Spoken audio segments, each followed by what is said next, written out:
जो है ना बहुत इम्पोर्टेंट चीज है जो मैं करवाने जा रहा हूँ, बहुत इम्पोर्टेंट चीज। ठीक है। हाँ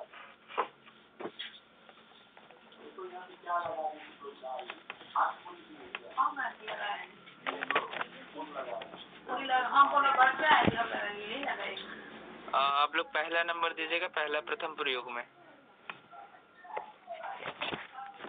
प्रभु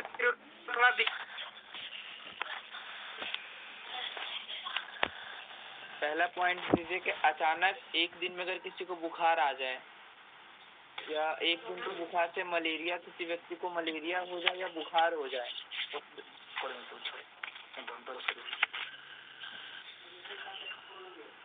नोट करिए, टॉपिक लिख के।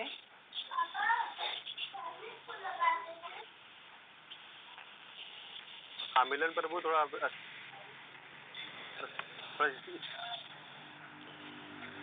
हाँ माइक म्यूट कर लें। हाँ नोट करेंगे, मलेरिया या बुखार नाशक प्रयोग, मलेरिया या बुखार नाशक प्रयोग।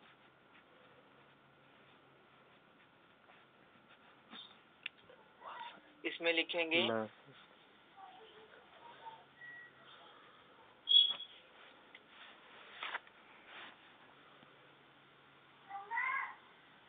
सफेद फूल वाले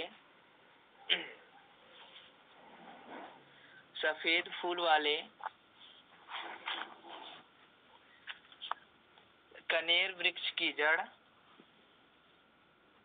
सफेद फूल वाले कनेर वृक्ष की जड़ को रविवार के दिन, सफेद फूल वाले कनेर वृक्ष की जड़ को रविवार के दिन, सफेद फूल वाले कनेर वृक्ष की जड़ को रविवार के दिन उखाड़ कर रोगी के दाहिने कान अथवा भुजा में बांध देने से, रोगी के दाहिने कान अथवा भुजा में बांध देने से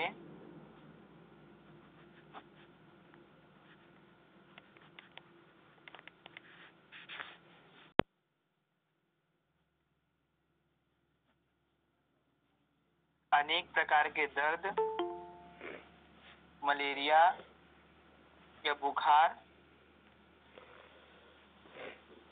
जैसे कष्टकारी ज्वर, अनेक प्रकार के दर्द, मलेरिया, बुखार जैसे ज्वर नष्ट होते हैं। कान में या कांध में प्रभु? कान में और भुजा में।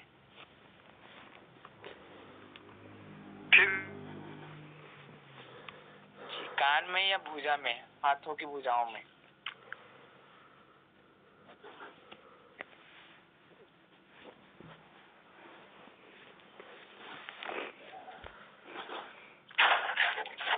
हरे कृष्ण प्रभु जी।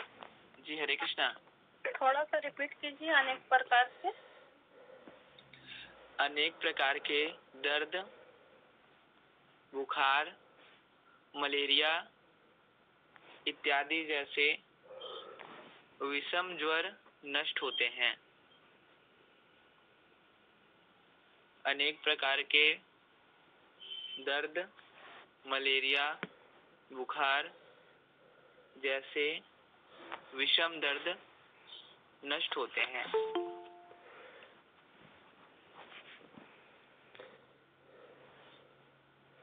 अगला टॉपिक हम नोट करेंगे, रात्रि ज्वर नाशक प्रयोग। रात्रि ज्वर नाशक प्रयोग। रात्रि ज्वर है जो इंसान रात में बहुत ज्यादा परेशान हो जाते हैं, रात में किसी चीज का भय लगा रहता है, या कोई बीमारी है जो धीरे धीरे ठीक तो हो रही है बट रात में बहुत ज्यादा बढ़ जाती है, या किसी भी चीज का भूत प्रेत इत्यादि किसी भी चीज का जो प्रॉब्लम है रात में बढ़ जाता है, या व्यक्ति रात में बहुत ज्यादा डरने लगते हैं, उनके लिए है रात्रि ज्वर नाशक प्रयोग।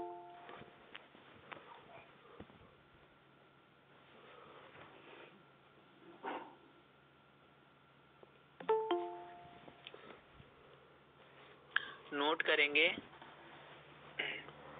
पहला, प्रभु जी ये किसी भी बीमारी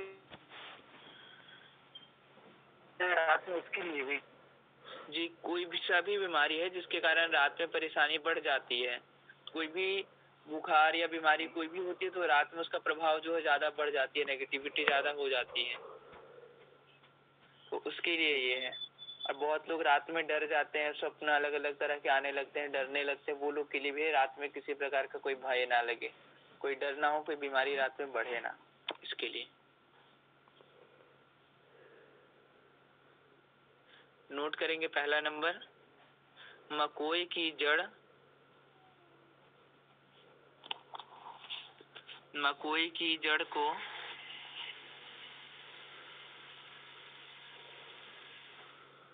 मकोई की जड़ को रविवार के दिन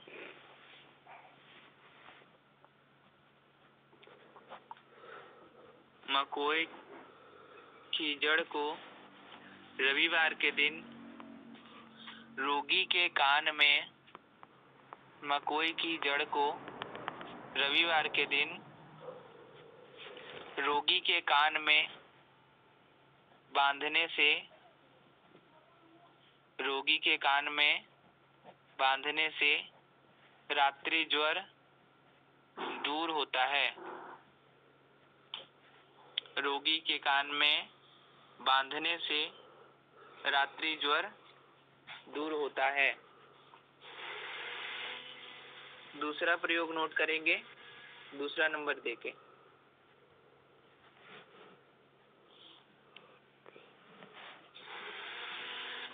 भृंगराज की जड़ को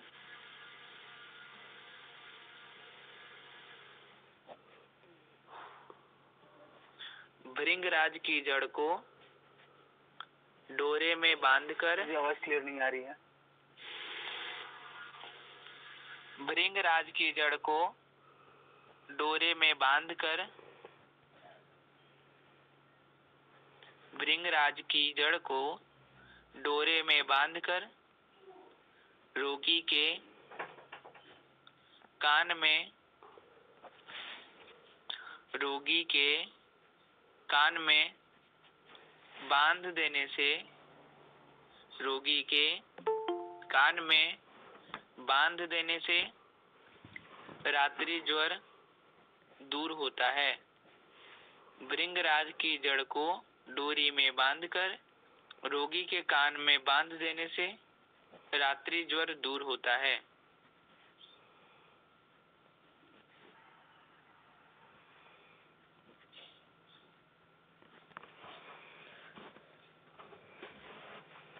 प्रभु जी कौन सा कान में?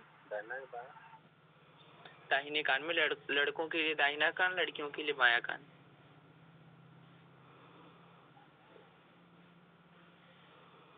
लड़के के लिए दाहिना जी,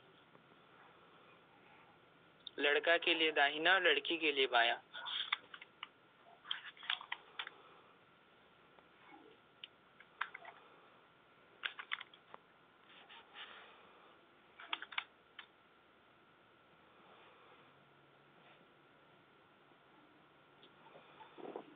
ये एक प्रकार से तंत्र प्रयोग भी है, जिसे हम लोग ये करवा रहे हैं, प्रयोग लिखवा रहे हैं। एक प्रकार से तंत्र जैसा कार्य है जो कि अभी के टाइम में बहुत सटीक वर्क करता है।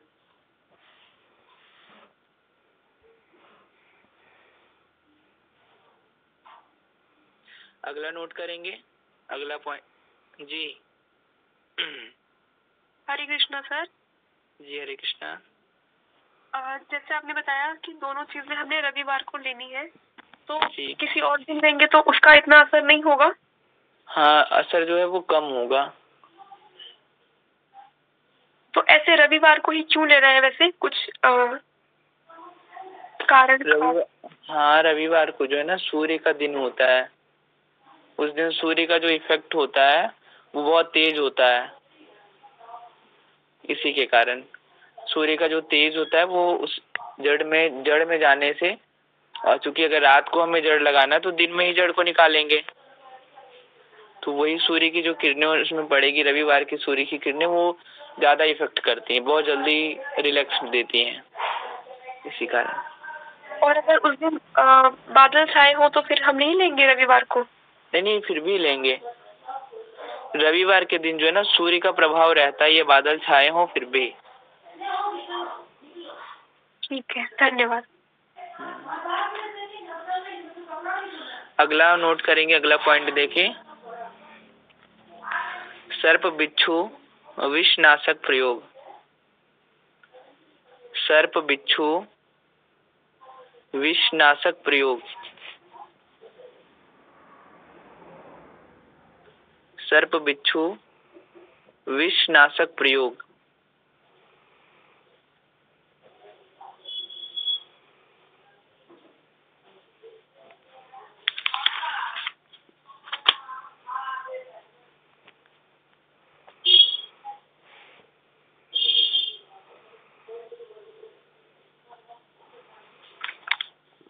पहला नोट करिए।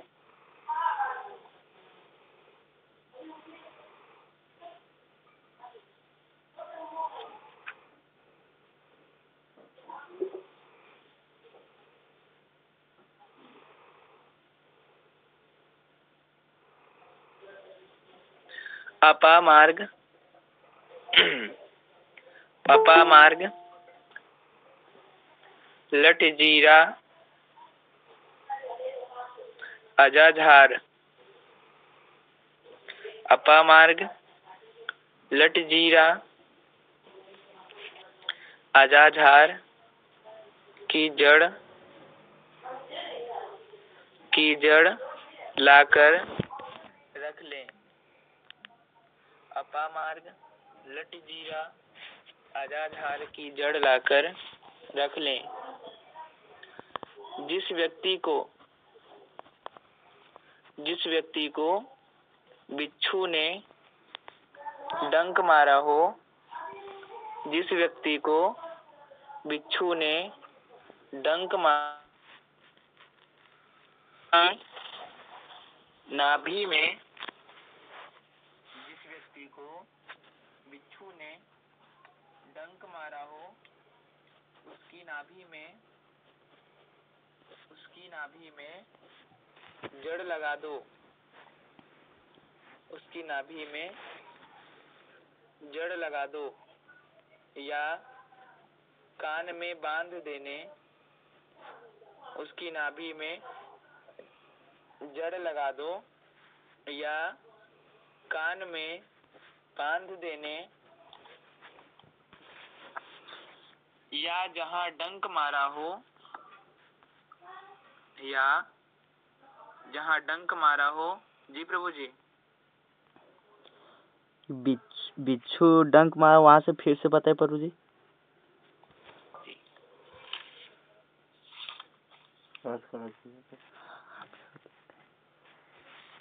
बिच्छू ने डंक मारा हो, उसकी नाभि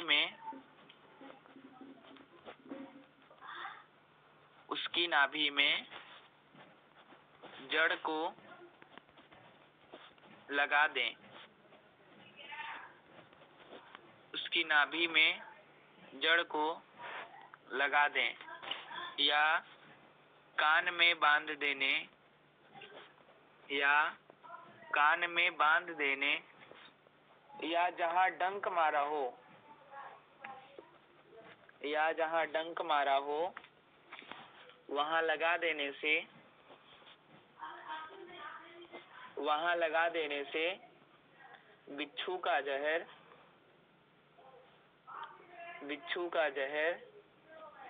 उतर जाता है। जहां डंक मारा हो वहां लगा देने से बिच्छू का जहर उतर जाता है। दूसरा नोट करिए। सेकेंड पॉइंट नोट करिए। उड़हल की जड़ को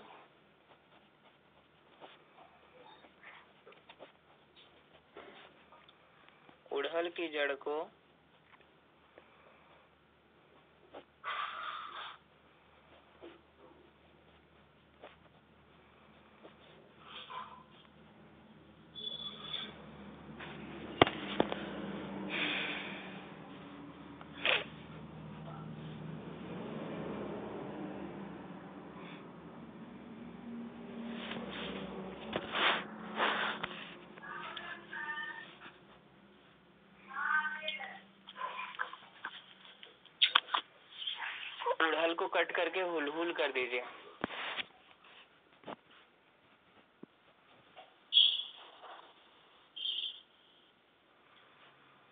उड़हल जो लोग नोट किएंगे उड़हल को कट करके हुल कर दीजिए। हुल की जड़ को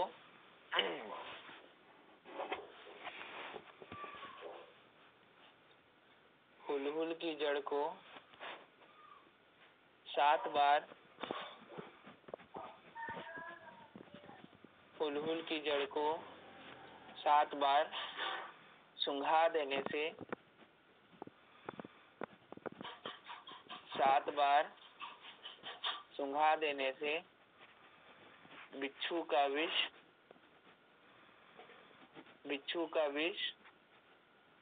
उतर जाता है। बिच्छू का विष उतर जाता है। अब तीसरा नोट करें।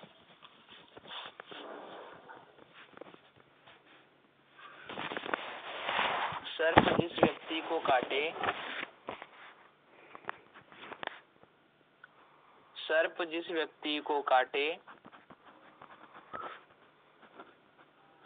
सर्प जिस व्यक्ति को काटे उसी समय, सर्प जिस व्यक्ति को काटे उसी समय पीपल वृक्ष की, सर्प जिस व्यक्ति को काटे उसी समय पीपल वृक्ष की कोमल 2 टहनियां लेकर, पीपल वृक्ष की कोमल 2 टहनियां लेकर,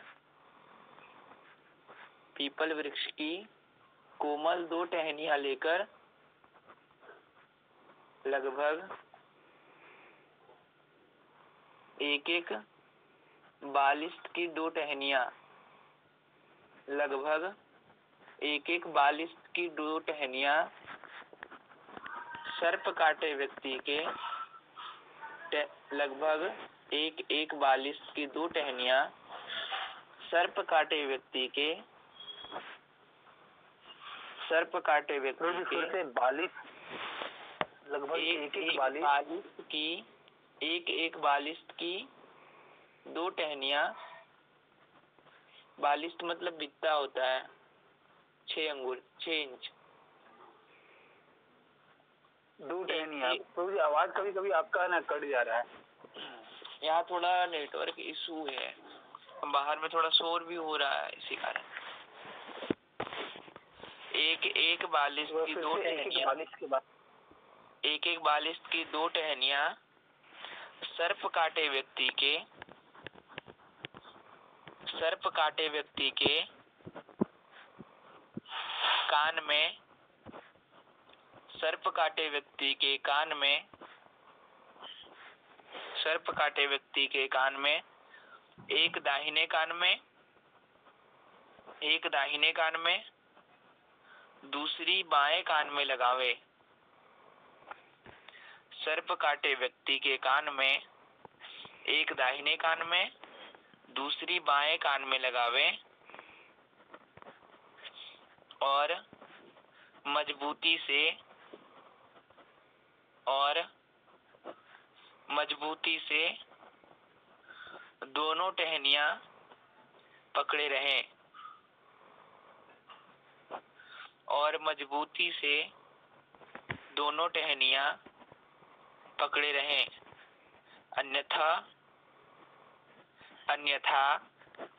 वह कान के, अन्यथा वह कान के अंदर, अन्यथा वह कान के अंदर घुसकर, अन्यथा वह कान के अंदर घुसकर, अन्यथा वह कान के अंदर घुसकर पर्दा फाड़ देगी, पर्दा फाड़ देगी। इसी क्रिया से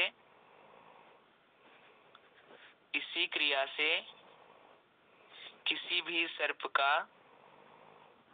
इसी क्रिया से किसी भी सर्प का विष उतर जाता है।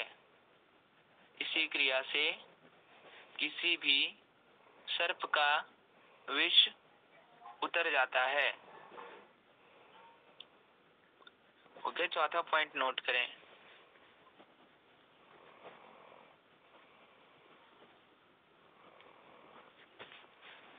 और वही थोड़ा समझाइएगा, इसको लिखवाया है बहुत लंबा। जी, अगर कोई व्यक्ति को सांप काट दे तो हमें क्या करना है कि कहीं अगर आसपास पीपल का पेड़ हो तो उससे पीपल की 2 टहनियां तोड़नी है, और वो टहनियां 6 इंच की होनी चाहिए, एक बित्ते की 2 टहनियां लेनी है। वो थोड़ी कोमल टहनियां हो, इतना भी कोमल नहीं कि उसे खींचने से वो टूट जाए, अच्छी मजबूत वाली कोमल टहनियां लेनी है। और जिस व्यक्ति को सांप काटा है उसके सामने बैठ के बाएं हाथ से उनके बाएं कान में, दाहिने हाथ से दाहिने कान में, और टहनियों को कान में लगाना, और दोनों हाथों से टहनियों को जोर से पकड़े रखना है। क्योंकि जब विष जो पीपल की जो टहनियां रहेंगी वो विष को अपनी ओर अट्रैक्ट करेंगे, अपनी ओर खींचेंगी, आपके कान के द्वारा, व्यक्ति के कान के द्वारा वो विष को अपने ओर खींच लेंगी। तो अगर हम पीपल की टहनियों को जोर से नहीं पकड़े रहेंगे तो वो खिंचाव के कारण पीपल की जो टहनी रहेंगी वो कान के अंदर घुस जाएंगे, जिससे कान के पर्दे फटने का डर है। इसलिए टहनियों को जोर से पकड़े रखना है तब तक जब तक कि पीपल की टहनियों का खिंचाव कम ना हो जाए। जब पीपल की टहनियों का खिंचाव बिल्कुल बंद हो जाए तो आप पीपल की टहनियों को नीचे आता है क्या प्रभु जी? जी है प्रभु जी? जी प्रभु जी, इसके चलते खिंचाव आता है। हाँ, वही विष जब कान के थ्रू निकलता है तो वही चुम्बक के जैसा विष जो है वो टहनियों को खींचता है अपने अंदर। तो जब वो खिंचाव बंद हो जाए तो समझिए व्यक्ति की बॉडी में अब विष बिल्कुल भी नहीं है, तो आप टहनियों को हटा सकते हैं। और उस नीम के टहनी को कहीं किनारे फेंक देना है ताकि उससे कोई जानवर या जीव जंतु उसका सेवन ना करे, क्योंकि उसमें विष आ जाता है। ये इसकी प्रक्रिया है। बोले वो तकिया है क्या है प्रभु जी? हाँ प्रभु जी। बालिश जो बोले वो तकिया है क्या? नहीं, बालिश जो है वो बित्ता है हमारी। बित्ता? हाँ, 6 इंच का एक बित्ता हम लोग का होता है ना, हाथ से हम लोग जो नापते हैं, एक बित्ता, ये 2 बित्ता है। हाँ, 6 इंच का एक बित्ता है। हाँ, वही 6 इंच का लेना है। अरे उसको बित्ता लिख देते हैं। हाँ, कम से कम 6 इंच का।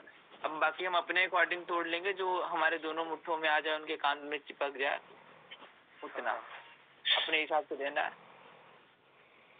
ठीक है, अगला नोट करेंगे।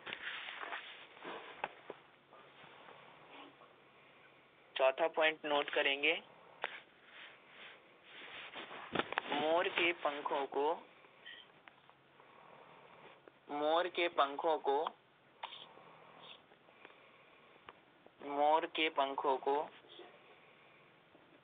चिल्लम में रखकर, मोर के पंखों को चिल्लम में रखकर तंबाकू की भांति, मोर के पंखों को चिल्लम में रखकर तंबाकू की भांति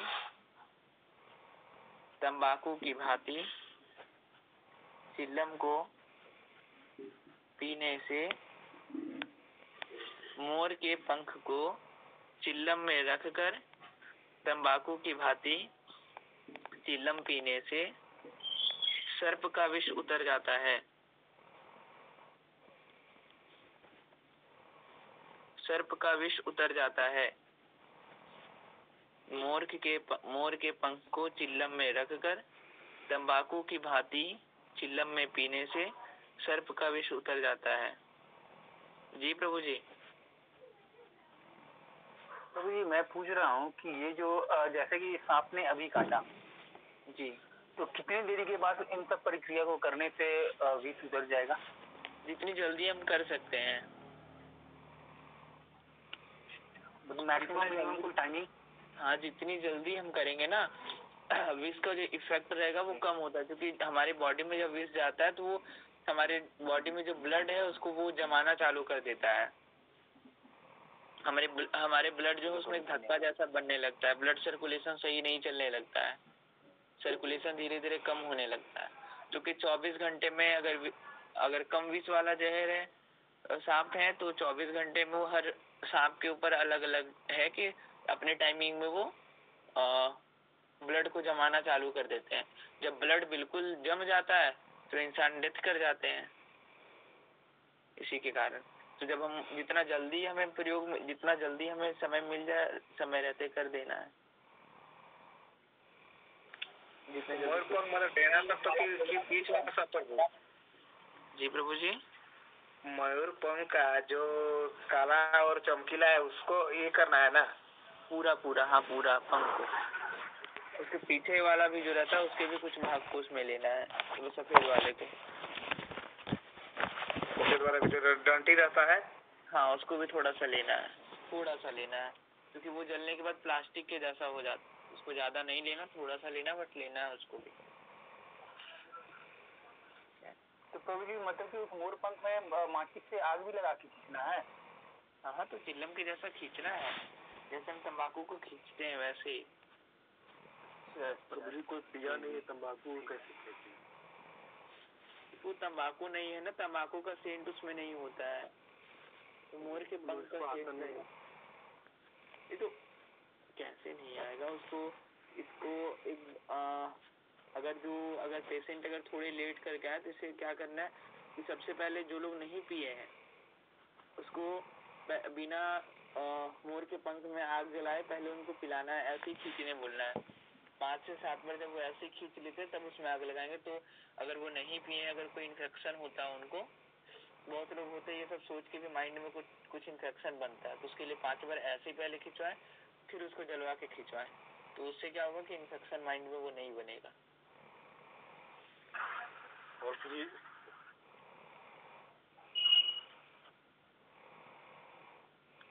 जी वसुंधरा। और ये किसी भी सांप के काटने में असर करेगा?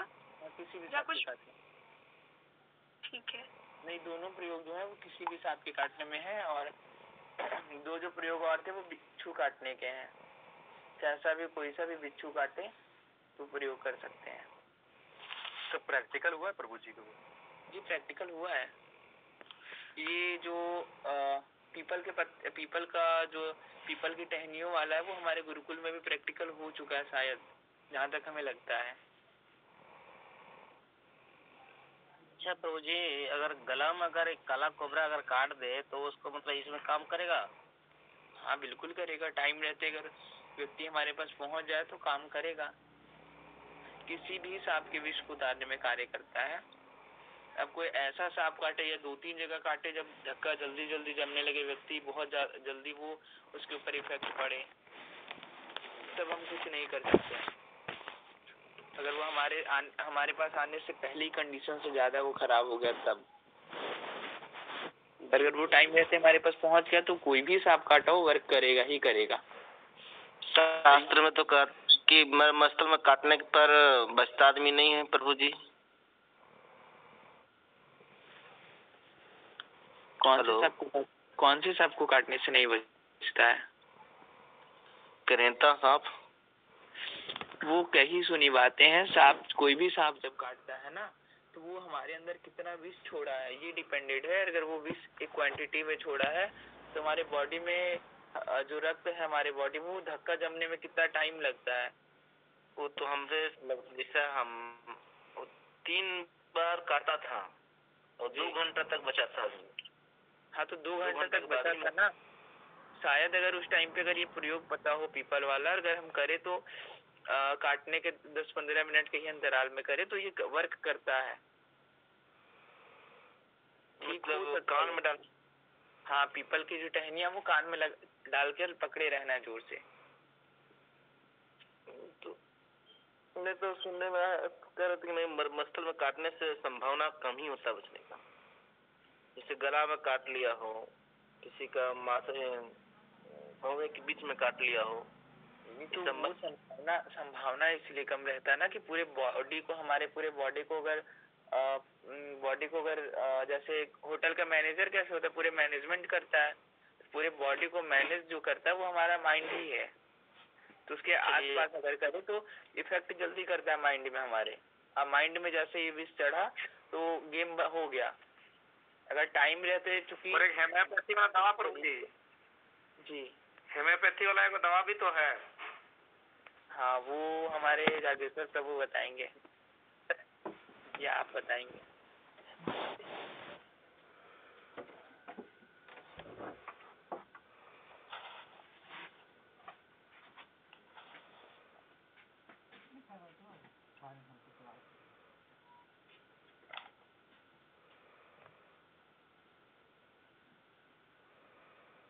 और सर ये जो प्रयोग आपने सब बताए ये रावण संहिता से लिया गया है या कोई और रेफरेंस है इसका? नहीं, रावण संहिता से ही लिया गया है। ठीक है।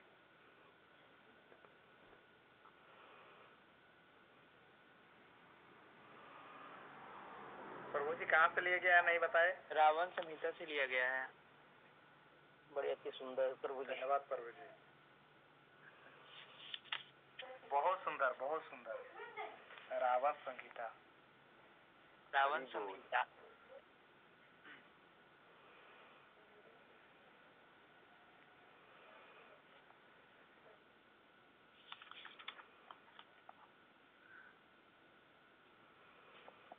हाँ, अब एक दो आज टाइम काफी हो गया, एक दो प्रयोग और लिखवा दें? लिखा दीजिए प्रभु जी, अगर और प्रभु लोग को भी। और ये क्या कहते हैं, वो प्रयोग सब हम लोग लाए हैं उसके कब से करेंगे? कौन सा प्रयोग प्रभु जी? धनिये का दाना? वीडियो से देखे हैं। कौन सा प्रयोग? धनिये का दाना कल जो मैंने बताया था। हाँ, धनिया का दाना लाए हैं अच्छा ना, वीडियो को। धनिया का दाना लाल कपड़ा में कब करना है? हाँ हाँ हाँ, वो अभी ही करना है। वो अभी ही करना है, दिन में ही करना था, लेकिन अगर दिन में नहीं किए तो फिर रात्रि में 9 बजे के आसपास से कर दे। हाँ, तो वो विधि का कंप्लीट बताइए। धनिया का दाना लाए हैं और ये लाए हैं, कौड़ी लाए हैं। हाँ हाँ। अब भोजपत्र को क्या करें? भोजपत्र का कार्य जो परसों है, आज नहीं है। मैं उसका मंत्र मैं ग्रुप में डाल दूंगा, तो जिनको जो जिस चीज का प्रॉब्लम है, जिनके पास जैसे पेशेंट ज्यादा आते हैं तो उस प्रकार से वो तावीज बना लेंगे। मेरे पास ज्यादातर पेशेंट आते हैं बहुत ज्यादा, या तो बीमार वाले, या बहुत ज्यादा भूत प्रेत से परेशान, या बहुत ज्यादा डरे हुए व्यक्ति मेरे पास आते हैं। मैं अपने अकॉर्डिंग बनाता हूँ, तो जिनके पास जैसे पेशेंट ज्यादा आते हैं उस तरह के वो यंत्र बना लेंगे। कौड़ी वाला बता दीजिए, आज करेंगे अभी रात को। नहीं, तो आज क्या करना है ना, लाल रंग के कपड़े में जो धनिया जो रखते हैं, उस धनिया को आप लाल कपड़े में डाल के बीच में कौड़ी रख दें और अपने इष्ट देव को याद करते हुए उस कपड़े को बांध दे, गांठ लगा दे उसमें, और माता लक्ष्मी को याद करते हुए जो हम बांधेंगे वो पूर्व दिशा की ओर बैठ के करेंगे। अच्छा, कोई मंत्र भी कहना होगा क्या? नहीं, बस अपने इष्ट देव का नाम लेना है। जो लोग महामंत्र का जप करते होंगे वो अपने महामंत्र का करेंगे, जो अपने गुरु मंत्र का जप करते होंगे वो कर लेंगे, और जिनके गुरु या महामंत्र जो नहीं करते होंगे वो अपने इष्ट देव का, जिनको वो हृदय से अपने देवता मानते हैं, हर प्रॉब्लम में उनको याद करते हैं, वो लोग अपने देवता को याद करके और उसमें गांठ बांध देना है। माता लक्ष्मी को याद करते हुए ले जाके और वो करवा देना है, तिजोरी में डाल देना है। प्रभु जी एक ही कौड़ी हो सकता है, उसमें 4-5 भी कौड़ी हो सकता है? नहीं, काम एक ही का है, आपकी इच्छा, आप जितना भी डालें। अच्छा प्रभु जी, 2 जगह बनाए, कहीं को हम डेरा में रहते हैं, घर में छोड़ देंगे। हाँ हाँ बिल्कुल। लेकिन ये पैसा रखते हैं हम तो पॉकेट में रखते हैं, पैसा उतना नहीं है मेरे पास, है ना, तो कहाँ रखें? मान लिया जहाँ पर हम पूजा वूजा करते हैं वहीं पर रख दें तो? हाँ ठीक। पैसा कहाँ रखते हैं आप? वो पैसा उतना नहीं रहता है ना, पॉकेट में लेके चलते हैं, वो बक्सा उक्सा में नहीं रखते हैं। हाँ, तो 4-5 दाने जो है पैक अपने वॉलेट में ही डाल ले, बाकी जो बचेगा छोटा सा पुड़िया बना के और अपने वॉलेट में उसको थोड़ा सा रख ले, पर्स में रख ले, ज्यादा नहीं रहता तो। और बाकी जो है पूजा स्थान में रख दे, या कोई तिजोरी वगैरह में रखते, अगर कहीं रखे हैं तो। अच्छा, पूजा स्थान में ही रख देते हैं, क्या कि पॉकेट उठते भी, पर्स वर्स भी नहीं रखते हैं ना, खाली पॉकेट में पढ़ लीजिए इस तरह का। अच्छा, मान लीजिए भी अगर आपको हम 1 लाख रुपए दे दें तो कहाँ रखिएगा? मंदिर में? 1 लाख रुपए अकाउंट में प्रभु जी? नहीं मैम, इनको कैश ले जाके 10-10 का नोट अचानक कभी रात में इनके हाथ में मैंने दे दिया, तब ये क्या करेंगे?